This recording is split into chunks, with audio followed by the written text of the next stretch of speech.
In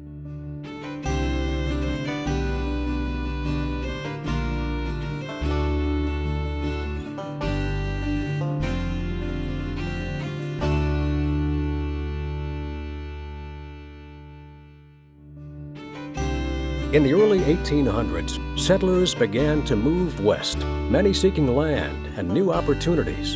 In 1819, after Congress establishes the Arkansas Territory, William Edward Woodruff looked to secure his role as the territory's first printer. That same year, he founded the Arkansas Gazette, long recognized as one of the oldest newspapers west of the Mississippi.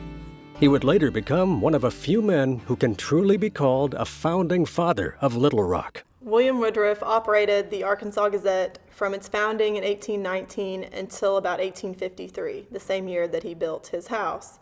And that's extremely significant because the Arkansas Gazette recorded Arkansas's history during its territorial years, also during the early statehood of Arkansas, and then in the years leading up to the Civil War.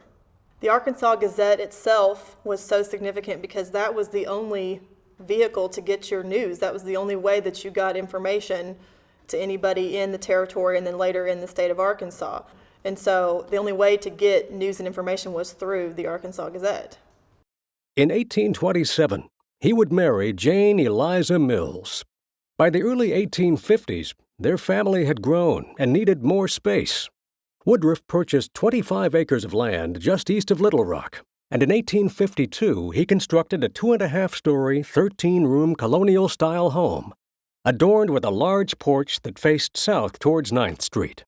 The home featured a 40-foot hallway, 10 bedrooms, double parlors, and a library, or father's room, as it was called in the day. Much of what we know about the house is based on an account that was published in the Arkansas Gazette in 1931, written by his daughter, by Woodruff's daughter, Jane Georgine Woodruff. And she described the house, and it faced the quote-unquote sunny south, originally faced south towards 9th Street. And that says something about Woodruff and about Arkansans in general during that time period. They were very much from the South, and then later on, during the Civil War, Woodruff would be an ardent supporter of the Confederacy.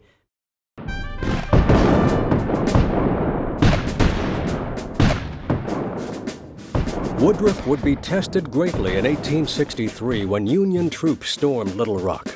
Many citizens, including the 68-year-old Woodruff, fought the Union Army and lost.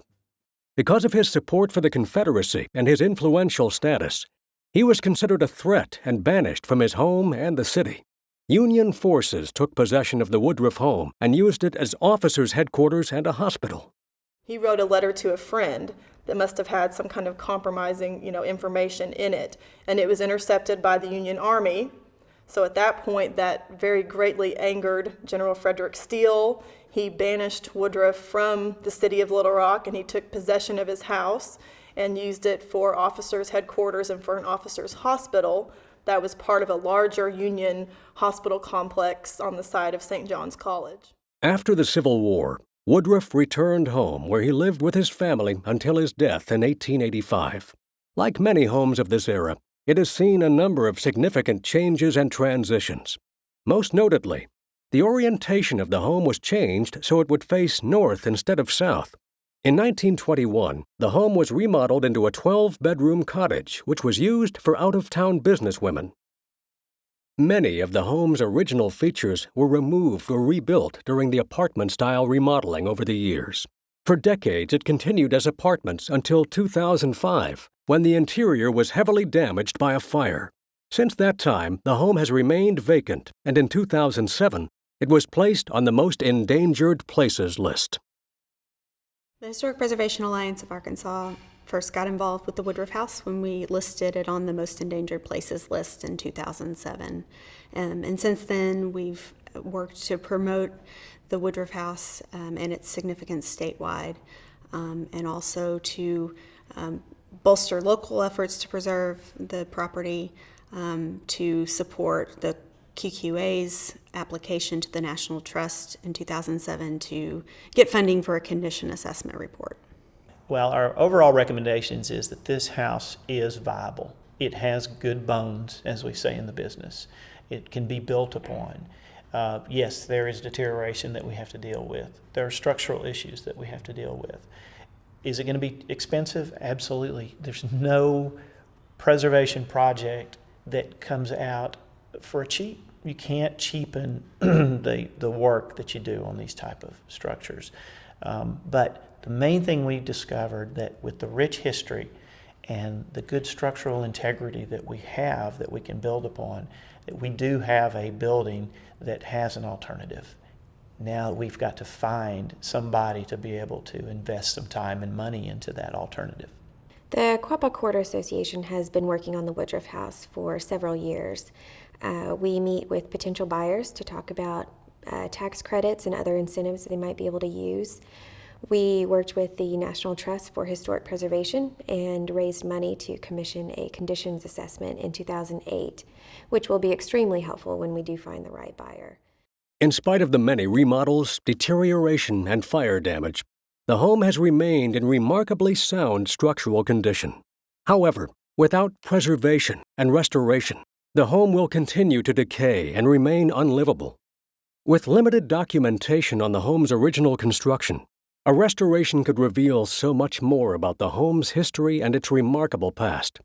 The Quapaw Quarter Association is committed to working with community groups and developers to find the best possible solution to save the house for future generations. Underneath all the layers of change throughout the years lies a true historic Arkansas treasure. There is this new renewed interest in preserving the Woodruff House, and really the condition of the Woodruff House is becoming more dire every day. The longer a historic property sits vacant and unused, the more exposed it is to the elements, to potential vandals. I think this is a good time to preserve the Woodruff House because we've seen investment in several other areas of downtown, and hopefully we can take that momentum into this new area. Well, it's one of the few antebellum homes left in Little Rock, and antebellum homes are rare even around the state of Arkansas. And so since that's significant in itself, the method of construction and the architectural style and how the house has evolved over the years is indicative of that period, and it would help to study that time in Arkansas history. It's also the only extant property associated directly with William Woodruff, and so losing that would be like losing a very powerful tie to the past and to interpreting Woodruff's history and his contributions to the state. It's important to have historical architecture because it tells the story of our history. In a nutshell, it's the best way for future generations to learn about the history of the Woodruff family and William Woodruff starting the first newspaper in Arkansas. So important to tell that story. And here is the great opportunity of the urban farmstead and William Woodruff and his family living there. So being able to restore the house and tell that story, we give back when we do that. We give back to the future generations instead of taking away by letting it deteriorate and be torn down.